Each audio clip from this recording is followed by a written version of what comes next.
मी चॅनलवरती कोणत्याही प्रकारच्या टिप्स किंवा माझा कोणताही प्रीमियम ग्रुप नाही आहे। माझे सर्व व्हिडिओ जे असतात ते एज्युकेशनल पर्पजसाठी असतात। जय हिंद मित्रांनो, मी दीपक पुन्हा एका नवीन व्हिडिओमध्ये तुमचं सर्वांचं खूप स्वागत आहे। तर मित्रांनो, आज निफ्टीचा फायनल क्लोज झाला 24,194 वरती। 24,194 वरती आजच्या दिवशी निफ्टीने फायनल क्लोज दिला आहे आणि आजच्या मार्केटमध्ये पण आपल्याला वरच्या लेवलपासून सेलिंग येताना दिसली, म्हणजे सेलिंगचं प्रेशर आजच्या दिवशी पण मार्केटमध्ये होतं। तर गेल्या 2 दिवसांपासून मार्केटमध्ये चांगली बाईंग झाली, म्हणजे हा दिवस होता इथे बाईंग होताना दिसली। त्यानंतर मार्केट गॅपअप झालं, थोडं रेंज बाउंड झालं। 2 दिवस मार्केटमध्ये चांगली तेजी होती। बघा आपलं मार्केट कुठे जाऊन पोहोचलेलं होतं आणि ते आता कुठे, आणि ते पण कमी वेळेमध्ये, म्हणजे 2 दिवसामध्ये 2 दिवसामध्ये मार्केट ह्या लेवलपर्यंत जाऊन पोहोचलेलं होतं। मग असं तर नाही ना की प्रत्येक दिवसाला मार्केट 600 पॉईंटची रॅली देणार, असं होत नसतं। जर मार्केटने ह्या ठिकाणी 2 दिवसांमध्ये 1200 पॉईंटची जर रॅली दिलेली असेल तर मार्केट थोडं कॉन्सोलिडेशनमध्ये जाऊ शकतं। संभावना असते की मार्केट इथे जाणार कॉन्सोलिडेशनमध्ये, किंवा मार्केटमध्ये थोडंसं रिट्रेसमेंट येऊ शकतं। जसं मार्केट इथून वरती गेलेलं आहे, थोडं रिट्रेसमेंट त्यामध्ये येऊ शकतं।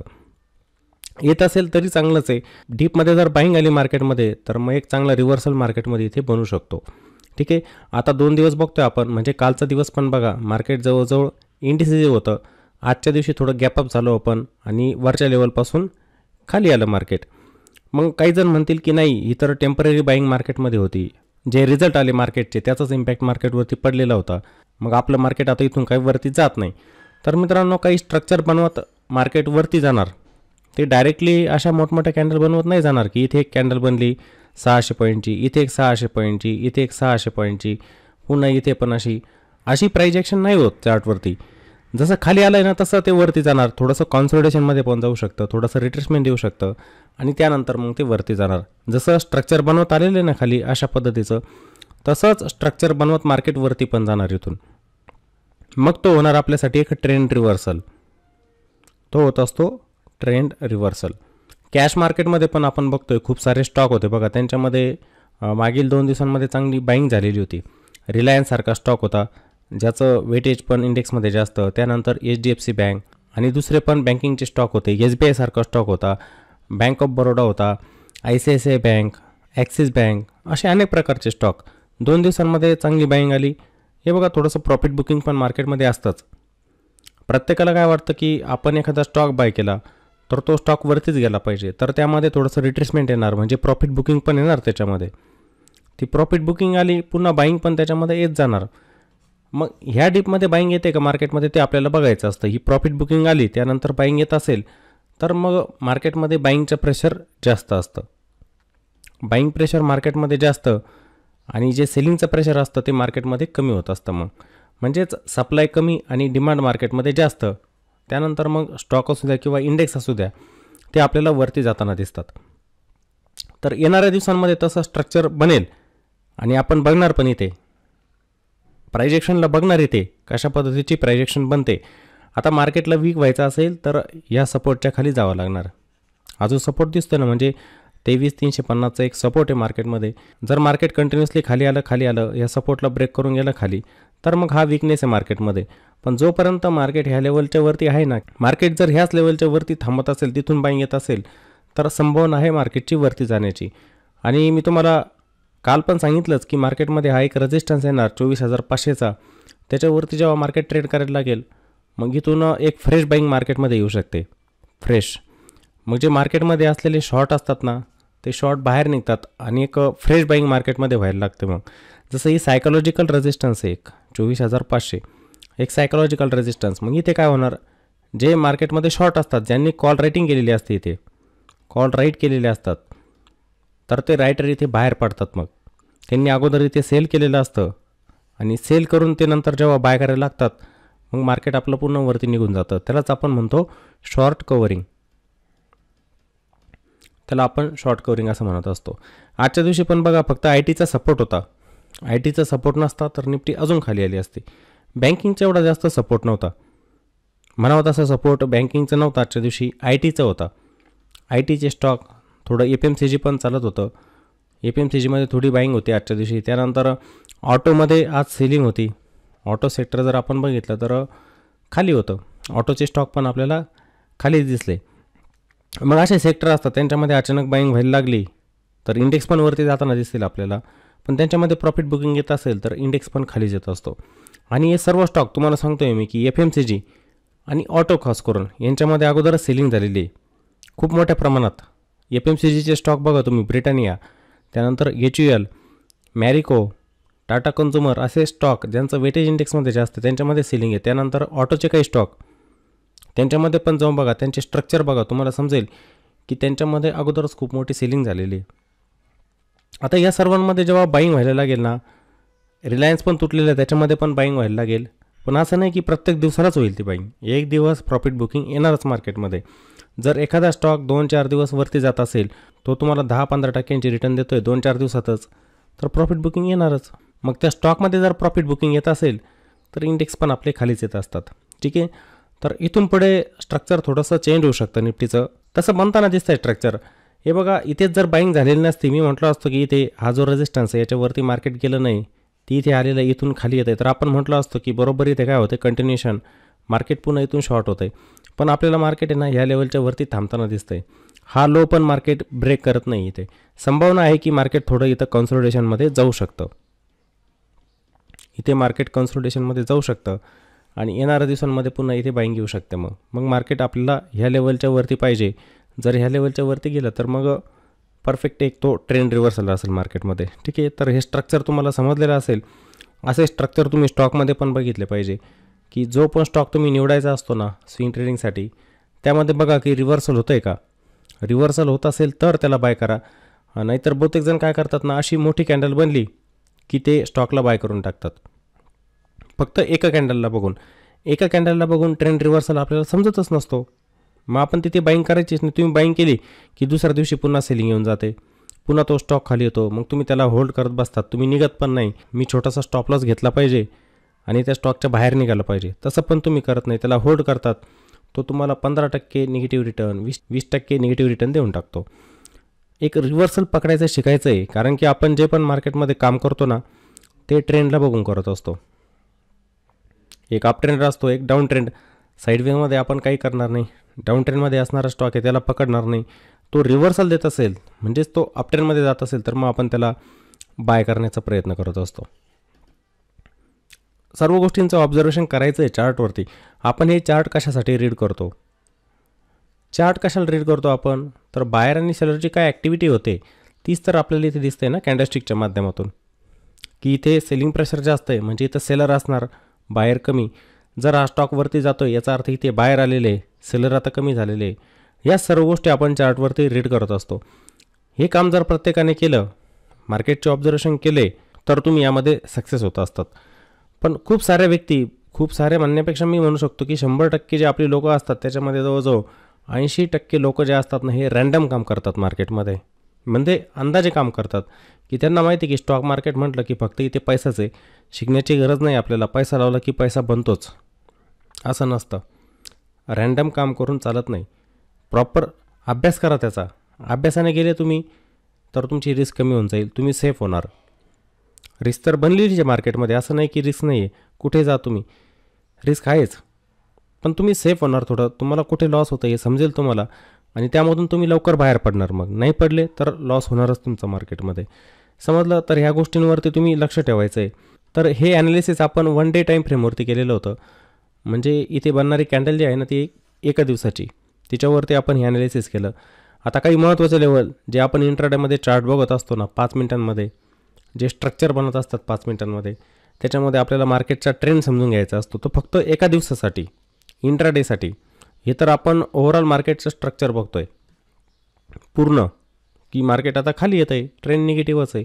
इंट्राडेमध्ये मार्केट आपल्याला वरती पण जाताना दिसतं आणि खाली पण जाताना दिसतं, दोन्ही ट्रेंडमध्ये चालतं. मग ते ट्रेंड ओळखण्यासाठी कोणते लेवल महत्त्वाचे असतात, सपोर्ट, रेजिस्टन्स कोणते महत्त्वाचे असतात ते आपण बघूया आता 5 मिनिटांमध्ये.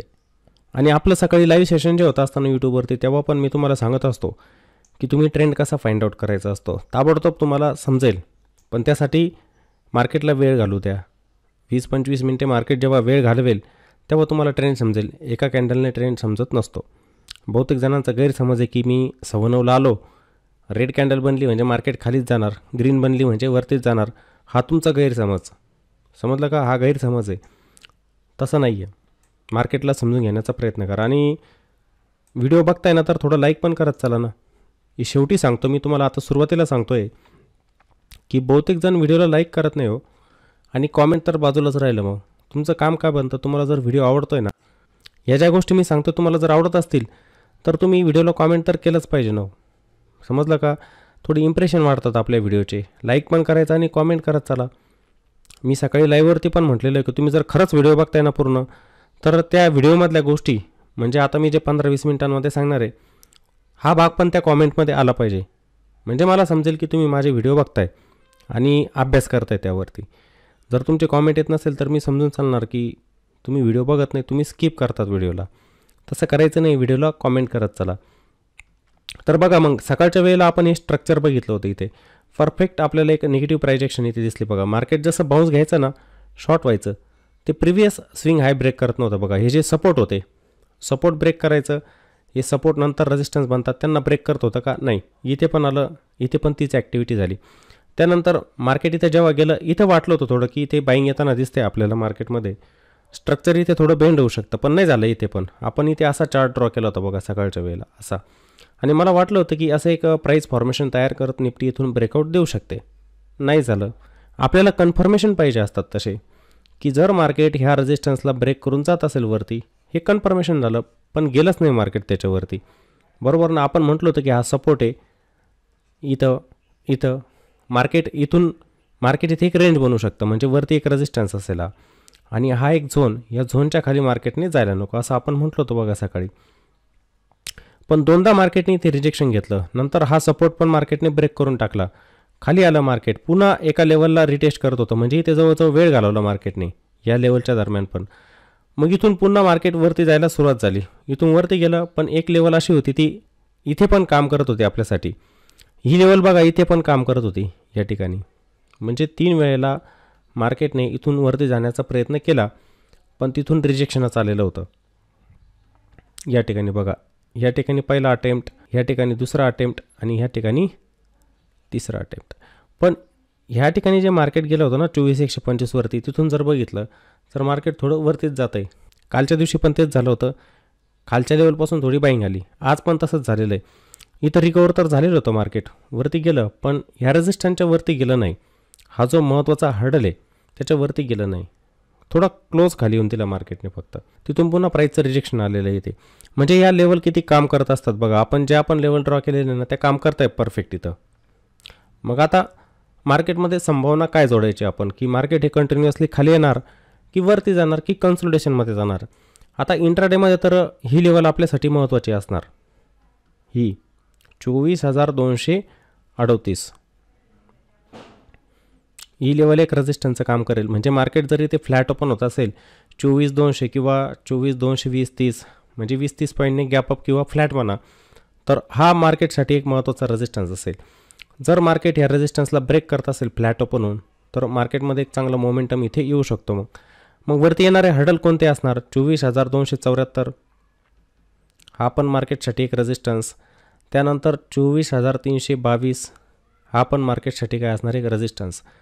म्हणजे लक्षात येतं आहे ना मी या लेवल तुम्हाला का सांगतो आहे, की जे मार्केटमध्ये पहिले सपोर्ट होते ते रेजिस्टन्स बनत जाणार. तुम्हाला चार्ट पूर्ण दाखवतो म्हणजे समजायला थोडं सोपं जाणार. इथे बघा, हे मार्केट फ्लॅट ओपन होतं, इथे हा रेजिस्टन्स आहे जिथे प्राईसचं रिजेक्शन आलं होतं. जसं मार्केट ह्या रेजिस्टन्सच्या वरती जाणार, मार्केट या ठिकाणी थांबलं पाहिजे. फक्त थांबत असेल तर मग हे रेजिस्टन्स ब्रेक करत जाणार ते. जसं हा 24,238 हा रेजिस्टन्स ब्रेक झाला. येणारा हर्डल 24,274 हा पण रेजिस्टन्स. पुन्हा 24,322 ही लेवल पण एक रेजिस्टन्स. पुन्हा 24,350 ही लेवल पण एक रेजिस्टन्स. अशा पद्धतीचे रेजिस्टन्सेस जाणार. मग तिथे प्राईसचा बिहेव काय असतो माहिती आहे का? जसं मार्केट जाताना एका रेजिस्टन्सला हिट करतं, मार्केट फ्लॅट ओपन झालं, त्याने या रेजिस्टन्सला ब्रेक केलं, वरती ट्रेड करायला लागलं, ते गेलं समजा, फास्ट मूव दिला, इथे रिजेक्शन येणार. मग हे रेजिस्टन्स असतात ना, इथे सपोर्टचं काम करायला लागतात. प्राईस येते, पुन्हा सपोर्ट घेते, आपल्या प्रिव्हियस हायला ब्रेक करते. हे मार्केटसाठीच चांगलं साईन असतं की मार्केट आता आपले हाय ब्रेक करायला लागलेले. पुन्हा एका रेजिस्टन्स लेवलला जाणार, थोडं रिजेक्शन येणार, पुन्हा ते वरती जाणार. म्हणजे मार्केट असं ट्रेंडिंग होऊन जातं. मग जसं हे लोअर लेवलपासून बघा, जसं मार्केट खाली आलेलं आहे, इथे गेलं, रिजेक्शन घेतलं, खाली आलं, त्यानंतर पुन्हा वरती गेलं, रिजेक्शन आलं, पण ह्या लोपर्यंत आलं नाही, त्याने हायला ब्रेक केलं, पुन्हा वरती गेलं, या लोच्या खाली जात नसेल मार्केट तर हे असं कंटिन्युएशन इथे होऊ शकतं मग मार्केटमध्ये. मग आपण याला म्हणत असतो हे अपट्रेंडमध्ये मार्केट इथं. आणि उद्याच्या दिवशी समजा जर 24,350ची लेवल ब्रेक केली मार्केटने, हा हाय असणार आहे मार्केटचा आजचा, त्याला ब्रेक करून थांबायला पाहिजे तिथं मग. ठीक आहे, अशी प्राइस ॲक्शन बनायला पाहिजे मार्केटमध्ये. मग ते गॅपअपमध्ये झालं काही प्रॉब्लेम नाही, की गॅपअप पण होतं आहे आणि खाली येत असेल तर त्या डीपमध्ये बाईंग यायला पाहिजे. जसं आज इथे 24,200च्या आसपास क्लोजिंग आलं मार्केटची, बरोबर. ते 24,300वरती ओपन झालं. मग सुरुवातीला ते डीप जरी देत असेल ना, त्या डीपमध्ये मार्केटमध्ये बाईंग यायला पाहिजे. आज झालं का तसं नाही. हे बघा, गॅपअप झालं होतं त्या डीपमध्ये, मला वाटलं होतं की यायला पाहिजे जर स्ट्रॉंग मार्केट असेल तर, ती आली नाही बाईंग. बघा इथून डीपमध्ये ते कंटिन्युअसली खालीच गेलेलं होतं. अशी बाईंग येणं गरजेचं आहे की मार्केट इथं गॅपअप झालं आहे ओपन, गॅपअप झालं ओपन, पण सुरुवातीला थोडी प्रॉफिट बुकिंग आली, डीप मारला, मग ही रेजिस्टन्स लेवल नंतर सपोर्टचं काम करेल. मग इथं ह्या डीपमध्ये बाईंग होते का, ती व्हायला पाहिजे. अशी बाईंग व्हायला पाहिजे मार्केटमध्ये, मग ते स्ट्रॉंग मार्केट असतं. मार्केटमध्ये जो विकनेस येणार तो कोणत्या लेवलच्या खाली येणार, ही लेवल अजून पण काम करते. इथं बघा, ही 24,180ची लेवल इथे काम करते अजून पण. 24,180चा हा मार्केटमध्ये असणार सपोर्ट, की मार्केट इथं फ्लॅट ओपन झालं आणि याच्या खाली ट्रेड करायला लागलं या सपोर्टच्या खाली, तर मग मार्केट थोडं वीक होऊ शकतं. मग आपण म्हणू शकतो की मार्केट हे लो ब्रेक करायला लागलेलं आहे, सपोर्ट ब्रेक करायला लागलेलं आहे. मग जेव्हा पण मार्केट एक बाउन्स घेतं ना, त्या बाउन्समध्ये मार्केटमध्ये येऊन जाते सेलिंग. पण काही वेळेला ही पण संभावना असते की मार्केट ओपन होताना मार्केट 15-20 मिनिटानंतर काय करतं आहे, ओपन झाल्यानंतर या सपोर्टला ब्रेक करून टाकते. आता हा जो बाउन्स येत असतो काही वेळेला मोठी कॅन्डल बनून जाते बघा इथे, पण मार्केट रिव्हर्सल देतं जसं इथं झालेलं आहे. बघा, ते कंटिन्युएशन करत नाही इथे मार्केटमध्ये. हे कंटिन्युएशन होत नसेल तर हा फॉल्स ब्रेकडाऊन होत असतो. मग इथे फ्रेश बाईंग येते मार्केटमध्ये, मार्केट असं वरती पण निघून जातं. पण बहुतेक वेळेला काय होतं, मार्केट जर डाऊन ट्रेंडमध्ये जात असेल ना, तर मार्केट या सपोर्टला ब्रेक करतं, एक पुलबॅक देतं, पुलबॅकमध्ये पुन्हा मार्केटमध्ये शॉर्टिंग होत असते आणि ते खाली येऊन जातं, असं निगेटिव्ह स्ट्रक्चर बनवत. ते व्हायला नको फक्त, समजलं का. ते होत नसेल तर मग मार्केट इथून वरती जायला तयार आहे. आपण म्हणू शकतो की 2-4 दिवस कन्सल्टेशनमध्ये जाणार. मार्केटचं बिहेवच आपल्याला सांगतो. कालच्या दिवशी पण मी तुम्हाला म्हटलं होतं की डीपमध्ये थोडी बाईंग आली, आज पण तेच होतं आहे, थोडी बाईंग आलीच, वरती आलंच होतं मार्केट. अशा पद्धतीचं स्ट्रक्चर. वीक व्हायचं असेल तर मार्केट हे आपले सपोर्ट ब्रेक करत जाणार. 24,180चा सपोर्ट हा पण ब्रेक होणार, 24,125चा सपोर्ट हा पण ब्रेक होऊन जाणार. म्हणजे कालचा लो आणि आजचा लो जर बघितला जवळजवळ सारखाच आहे. तुम्हाला दाखवतो मी, हे बघा या इकडे, इथे हे दिसतं आहे, हा कालचा लो होता. इथे ही जी लेवल दिसते ना, हा कालचा लो होता आणि हा आजचा लो आहे. जर मी इथे एखादा झोन टाकला असा, तुम्हाला झोन पण टाकून दाखवतो, इथूनच मार्केटने बाउन्स घेतला. हा एक झोन, डिमांड झोन आपण याला म्हणणार, हा झोन एक इथं. इथे आल्यानंतर आज पण मार्केटने काय घेतलेला आहे, बाउन्स घेतलेला आहे. याच्या खाली जात असेल तर मार्केटमध्ये स्ट्रॉंग सपोर्ट जो आहे मग डायरेक्ट तो म्हणजे 24,000चा. मार्केट डायरेक्ट मग स्लिप होऊन इथे 24,000पर्यंत जाऊ शकतो, एक सायकोलॉजिकल सपोर्ट. आज पण इथेच सपोर्ट घेतला. हा पॉईंट दिसतोय तुम्हाला, हे बघा कालचं दाखवतो चार्ट, इथेच सपोर्ट घेतलेला होता कालच्या दिवशी आणि आज पण ह्याच झोनमध्ये मार्केट सपोर्ट घेतं आहे. इथूनच बाउन्स, हे बघा इथूनच बाउन्स घेऊन मार्केट वरती गेलं, क्लोज वरती दिला. इथे आज पण बघा बाउन्स घेतला आणि वरती गेलेलं आहे.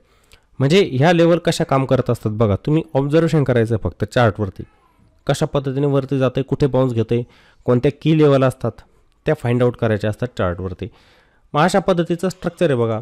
याच्यावरती थांबत असेल आणि जर हायला ब्रेक करत असेल, हाय कोणता, हा हे बघा मार्केट खाली कसं आलेलं आहे ह्याच लेवलपासून.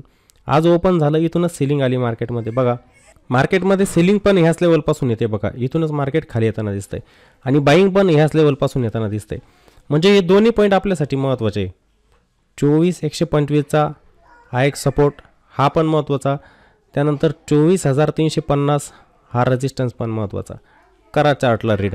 मार्केटला जर रेंज बाउंड व्हायचं असेल तर मार्केट हे रेंजमध्येच थांबेल. पण जर एक ब्रेकआउट किंवा ब्रेकडाऊन मिळाला तर मार्केट एक डायरेक्शनल मूव इथे देऊ शकतं. मग हीच लेवल आपल्यासाठी महत्त्वाची. ही एक लेवल, ही एक लेवल, खाली ही एक लेवल, समजतंय.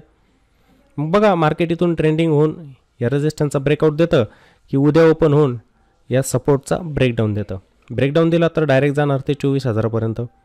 बरोबर. आणि उद्या गॅप अप झालं किंवा फ्लॅट ओपन होऊन जर कंटिन्युअसली गेलं, या रेजिस्टन्सला ब्रेक केलं, तर मग मार्केट 24,500च्या लेवलसाठी तयार.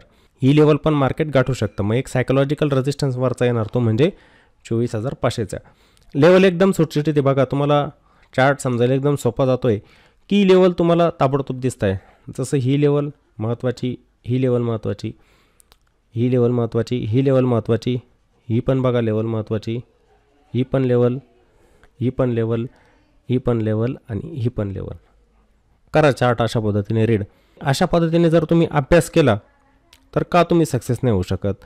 मार्केटची डायरेक्शन तुम्हाला ओळखता येणार. मार्केट कशा पद्धतीने वरती जाऊ शकतं, खाली येऊ शकतं आणि कसं रेंज बाउंड होऊ शकतं तुम्हाला आपोआप समजायला लागेल. पण आपण त्यावरती फोकसच करत नाही. आपला फोकस फक्त कॉल आणि पुटवरती असतो. स्टॉकमध्ये पण असंच ॲनालिसिस करायचं आहे तुम्ही. मोठे टाईम फ्रेम असतात त्यांना बघत चला. जे पण स्विंग ट्रेडिंग करतात त्यावरती मार्केटची डायरेक्शन ओळखण्याचा प्रयत्न करा. त्यानुसार स्टॉकला बाय करा. मार्केट जोपर्यंत खाली आहे ETF असतात, ETFचं ॲक्युम्युलेशन करत चला. हे तर मी नेहमी सांगतो आहे तुम्हाला की जोपर्यंत मार्केट खाली ETFमध्ये ॲक्युम्युलेशन करा. मार्केट जेव्हा रिव्हर्सल देतील ETFमध्ये पण तुम्हाला छान प्रॉफिट मिळायला लागेल. म्युच्युअल फंड असतात. जोपर्यंत मार्केट खाली आहे चांगले चांगले म्युच्युअल फंड तुमच्याकडे असतील, SIP चालू असेल त्यांच्यामध्ये टॉपअप करत चला. जेव्हा मार्केट रॅली द्यायला लागेल त्याच्यामध्ये पण तुम्हाला रिटर्न चांगल्या पद्धतीचे दिसतील. इंट्राडे करणं टाळा. FNOमध्ये काम करणं टाळा. जर तुम्हाला पुढच्या काही कालावधींसाठी मार्केटमध्ये टिकायचं असेल तर FNO टाळलं पाहिजे आणि इंट्राडे तर टाळलंच पाहिजे. इंट्राडेमध्ये पैसा बनत नसतो मित्रांनो. काहींना हे खरं वाटत नाही, पण जेव्हा जास्त दिवस होतील तुम्हाला 5-6 महिन्यांचा कालावधी, मग तुम्हाला समजेल की मी चुकी केली. मी इंट्राडे केलं आणि लॉस करून घेतला FNOमध्ये. त्या गोष्टी करू नका. आणि तुम्हाला करायचंच असेल तर कमी लॉटने करा. त्यामध्ये पण स्टॉपलॉसचा वापर करत चला. स्टॉपलॉस लावून मार्केटमध्ये काम करायचं. मार्केट कुठेही जाऊ शकतं. जर तुम्ही इथे म्हणताय ना की मार्केटने बाउन्स घेतला हे वरती जाणार, नाही गेलं, त्या मार्केटने खाली क्लोज देऊन टाकला, भयंकर नुकसान होणार आहे तुमचं. त्यामुळे मार्केटमध्ये काय करायचं, छोटे लॉस घेऊन निघा ना. 500-700 रुपये लॉस होतं, निघून जा त्याच्यामधून. असं नाही ना की या 500 रुपयाच्या लॉसला तुम्ही डायरेक्ट 4,000 रुपयापर्यंत येऊन जायचं. 4,000 रुपये लॉस करून घ्यायचा. फायदा काय त्याच्यामध्ये. आपण पैसा बनवण्यासाठी मार्केटमध्ये आलेलो आहोत आणि तुम्ही जर मोठे लॉस करायला लागले आणि एक दिवस 1,000 रुपयांचा प्रॉफिट झाला की तुम्ही खुश होऊन जातात. फायदा काय 1,000 रुपयांचा प्रॉफिट होऊन. तुम्ही 4,000 रुपये एका दिवसात लॉस केला तरी तुम्ही लॉसमध्येच आहे ना. त्यामुळे छोटे लॉस घेऊन बाहेर पडले पाहिजे. स्टॉपलॉसचा वापर तुम्ही केला पाहिजे. तर माझ्या मते निफ्टीमध्ये तुम्हाला लेवल समजलेले असतील. आणि मित्रांनो, जर व्हिडिओ आवडलेला असेल तर व्हिडिओला नक्की लाईक करायचं आहे. व्हिडिओला कॉमेंट पण करा आणि व्हिडिओला जास्तीत जास्त शेअर पण करा. चला तर मग पुन्हा भेटूया एका नवीन व्हिडिओमध्ये. जय हिंद.